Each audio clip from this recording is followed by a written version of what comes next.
Last lecture we have learned about how to print a string on a screen. Now we will discuss about how to print values stored in variables and printf and scanf functions.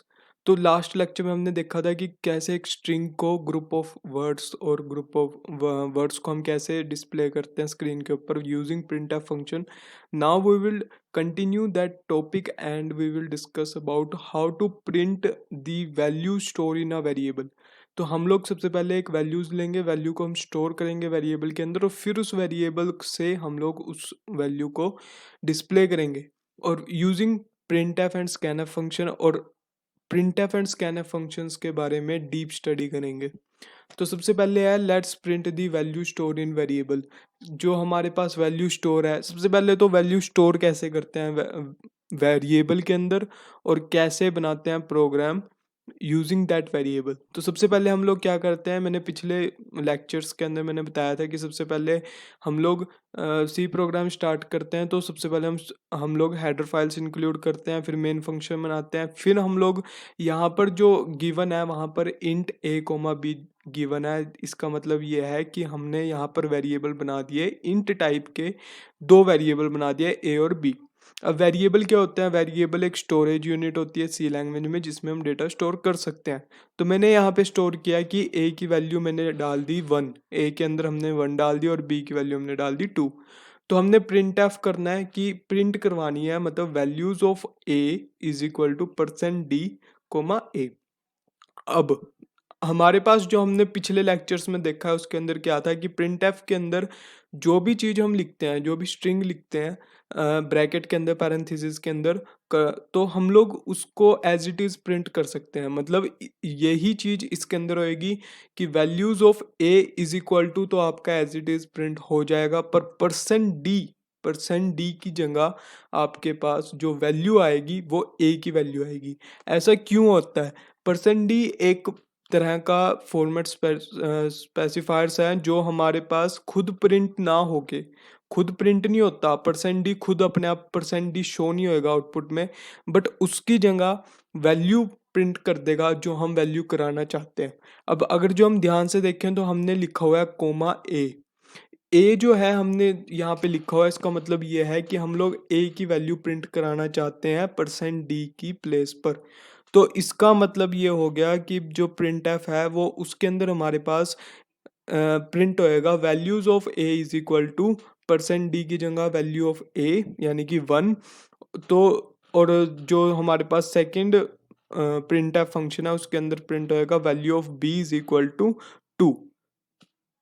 अब gate ch function का मैंने, अगर जो आपको इन सब के functions जानने हैं तो सबसे पहले आप हम एक वीडियो देखें कि basic concept of C program. इसके अंदर मैंने सारा कुछ बताया हुआ है कि मेन फंक्शन कैसे क्यों यूज़ करते हैं, printf फंक्शन कैसे यूज़ करते हैं, क्यों यूज़ करते हैं. तो उसके बाद आता है हमारे पास, तो बेसिकली हमारे पास %d का ही है. अगर हम लोग %d यूज़ कर रहे हैं तो उसके प्लेस पे हम लोग वैल्यू प्रिंट कर सकते हैं जो हम चाहते हैं. बस हमने उस कोमा को ध्यान में रखना है कि जो हमारे पास जैसे हमने a की वैल्यू प्रिंट करानी है तो हम a को सबसे पहले वेरिएबल बनाएंगे इंटीजर टाइप के, अगर जो हमने 1 2 3 स्टोर करना है, और फिर उसके बाद हमने उसकी वैल्यू प्रिंट एफ की हेल्प से प्रिंट करवानी है. तो यहाँ पे कुछ इंपॉर्टेंट डेफिनेशंस और इंपॉर्टेंट पॉइंट्स हैं कि अगर हमारे पास जो हमने a था, जो हमने पिछली स्लाइड में देखा कि जो a है उसके अंदर मैंने 1 डाला हुआ है. तो अगर जो आपका, और आपको पता है कि जो 1 2 3 4 हैं वो आपके इंटीजर्स होते हैं सी लैंग्वेज के अंदर.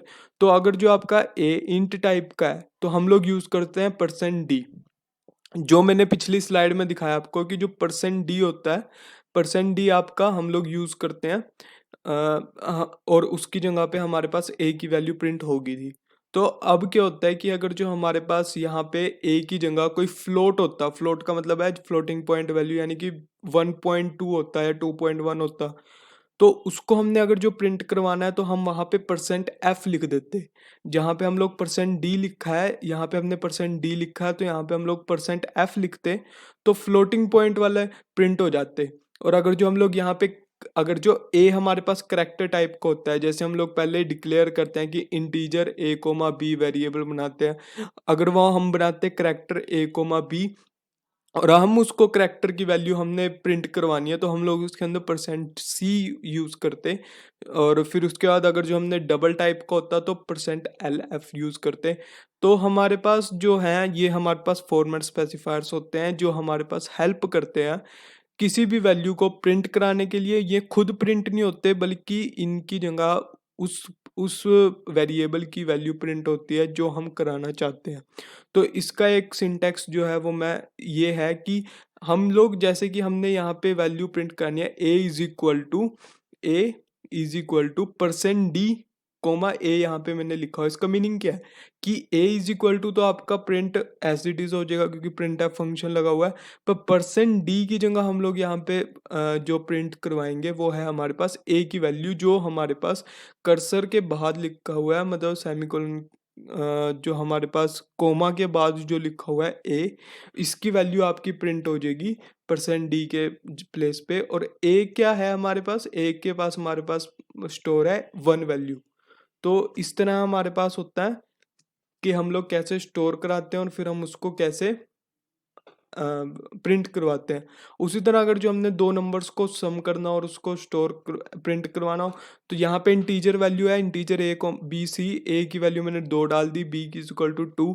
अब जो सी जो स्टेटमेंट है C is equal to A plus B, मतलब ए और बी का प्लस होएगा, प्लस एक अर्थमेटिक होता है, अर्थमेटिक इंस्ट्रक्शन है। तो जब हम प्रिंट एफ करेंगे तो जो पिछली स्लाइड में देखा था value of A is equal to 1, value of B is equal to 2, हमारे पास जो हमारे पास values of A is equal to 1 print हो जाएगा आपका आउटपुट स्क्रीन पे। और values of B is equal to 2 print होएगा आपका आउटपुट स्क्रीन पे। और थर्ड आउटपुट आएगी sum of two numbers is, sum is equal to 1 + 2 is equal to 3। तो हमारे पास थर्ड आउटपुट आएगी sum of two numbers is equal to is, sum is equal to 3। यहाँ पे सी की वैल्यू प्रिंट हो जाएगी और जो सी है ये आपका ए प्लस बी का एडिशन है। और फिर हमने एक करेक्टर लेना है और फिर रिटर्न कर देनी है वैल्यू। तो स्कैनफ फंक्शन क्या करता है हमारे पास, तो ये था हमारे पास अब तक प्रिंट फंक्शन। प्रिंट फंक्शन के अंदर हमने सारा कुछ देख लिया। पिछले लेक्चर्स में मैंने प्रिंट करानी दिखा दिया आपको कि कैसे स्ट्रिंग प्रिंट होती है। इस वाले लेक्चर में कैसे वेरिएबल्स के अंदर वैल्यू स्टोर होती है और उसकी वैल्यूज कैसे डिस्प्ले होती है। तो इस अब हम पढ़ेंगे स्कैनफ फंक्शन। स्कैनफ फंक्शन जो होता है वो हमारे पास इनपुट लेने के लिए होता है यूजर से। और let's make a program to understand this concept. तो अगर जो इस कंसेप्ट को हमने अच्छे से सीखना है तो सबसे पहले हम लोग इसके अंदर प्रोग्राम बनाएंगे। प्रोग्राम से हम लोग अच्छे से समझ सकते हैं किसी भी फंक्शंस को। जैसे कि हमारे पास स्कैन एफ जो है वो प्री डिफाइंड फंक्शन है। तो सबसे पहले हमने कंपाइलर खोल लिया देव सी प्लस प्लस का, यहाँ पे मैं गया, यहाँ पे कंट्रोल+N से न्यू फाइल बना ली। अब मैं इसके अंदर कुछ कोडिंग करूँगा, हैश इंक्लूड studio.h, फिर उसके बाद मैं डालूंगा हैश इंक्लूड conio.h। अब जो आईडी होता है इसका क्या मतलब होता है, जो मैं आईडी यूज़ कर रहा हूँ वो है हमारे पास देव सी प्लस प्लस की। तो इसको मैं यूज़ क्यों कर रहा हूँ, ताकि जैसे मैंने कोई भी, मान लो जैसे मैंने सिंगल ब्रैकेट डाल लिया तो इसकी हेल्प से अपने आप सेकंड ब्रैकेट अपने आप आ जाती है। तो ये इसका बेनिफिट है, आपको ज़्यादा कोडिंग नहीं करनी पड़ती।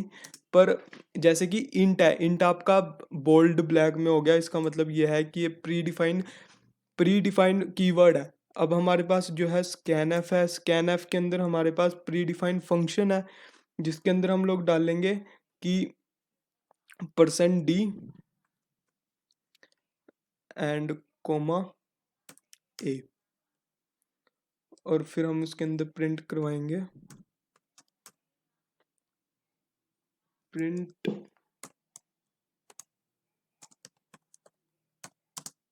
वैल्यू।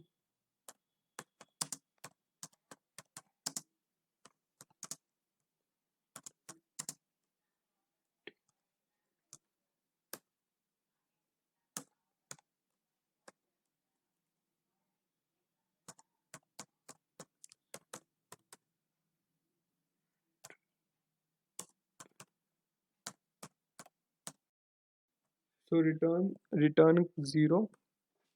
अब जो है हमारे पास क्या होता है, जैसे कि मैंने यहाँ पे एक प्रोग्राम बनाया है। इस प्रोग्राम के अंदर यूज़र जो है एक इनपुट एंटर करेगा और फिर उसके बाद हम लोग उसके अंदर शो होएगा कि print F value you enter is, उस वैल्यू को फिर वो दोबारा एंटर करवाएगा। तो सबसे पहले मैं इसको एग्जीक्यूट करूँगा। एग्जीक्यूट करने के लिए कंपाइल एंड रन, ये कंपाइल हो गया, रन हो गया, इसके अंदर कोई एरर नहीं है। तो उसके बाद मैंने इसके अंदर एक ब्लैक स्क्रीन आई है। तो सबसे पहले मैं इसके अंदर इनपुट एंटर करूंगा, जैसे मैंने यहाँ पे कर दिया 98765432 1। अब मैं इसको जब एंटर करूंगा, यू एंटर इज 98765432 1 आई है। इसका मतलब ये प्रोग्राम बिल्कुल ठीक है। एंटर किया, ये प्रोग्राम एग्जिट हो गया। तो इस प्रोग्राम को समझाने का मतलब क्या है कि हमने यहाँ पर एक स्कैनफ की हेल्प से कुछ इनपुट लिया है यूज़र से, फिर हमने उसको प्रिंट करवाया है उसी इनपुट को प्रिंट एफ फंक्शन से। तो सबसे पहले हम लोग इनपुट कैसे लेते हैं, इनपुट लेते हैं हम स्कैनफ के थ्रू। स्कैनफ एक प्री डिफाइंड फंक्शन है जिसके अंदर हम लोग अगर जो हम ये कोडिंग लिखें कि %d एंड एड्रेस ऑफ ए, इसका मतलब ये है कि जो %d एक फॉर्मेट स्पेसिफायर है जहाँ पे हम लोग वैल्यू को हम लोग प्रिंट नहीं, जो %d है वो खुद प्रिंट नहीं होएगा बल्कि वैल्यू प्रिंट होएगी जो यूज़र एंटर कराना चाहता है। और स्टोर कहाँ पे होएगी वो वैल्यू, वो होएगी ए के अंदर, और ए किस टाइप का है, इंट टाइप का। अब जो हमारे पास नेक्स्ट वैल्यू है कि print F value you enter is, और %d, ये प्रिंट एफ फंक्शन मैं आपको पिछले वाले लेक्चर्स में अच्छे से समझा चुका हूँ। तो इसके अंदर क्या होगा कि %d की जगह पे आपका ए की वैल्यू प्रिंट हो जाएगी। तो value you enter is %d की जगह आपकी वैल्यू एंटर होगी। तो इसके अंदर मैं दोबारा एक बार और से रन करके दिखा देता हूँ। इसके अंदर मैं कोई भी वैल्यू डाल सकता हूँ, पर अगर जो मैं इसके अंदर कोई भी करैक्टर डालूंगा, जैसे मैंने ये करैक्टर डाल दिए और मैं इसको एंटर करूँ, तो वैल्यू आएगी आपकी 0। ऐसा क्यों हुआ, क्योंकि ये करैक्टर टाइप का नहीं है, इंटीजर टाइप का है। और अगर जो मैं इसके अंदर फ्लोटिंग वैल्यू डालता हूँ, जैसे कि मैंने यहाँ पे डाल दिया 1.4, तो इसके बाद क्या होगा, इसकी सिर्फ 1 वैल्यू आएगी, क्योंकि हमारे पास इंटीजर किस टाइप का है, 1 2 3 जो होते हैं वो इंटीजर होते हैं विदाउट पॉइंटिंग वैल्यू। तो हमारे पास जो है ना, अगर जो मैंने इसको फ्लोटिंग पॉइंट में कन्वर्ट करना है तो इंट की जगह मैं यहाँ पे फ्लोट लिख दूंगा, %d की जगह मैं %f लिख दूंगा, बाकी सारा प्रोग्राम सेम रहेगा। फिर उसके बाद जो है हमारे पास ये प्रोग्राम चल पड़ेगा। अगर जो करैक्टर की वैल्यू लिखनी है तो कैर लिखूंगा और %c लिखूंगा।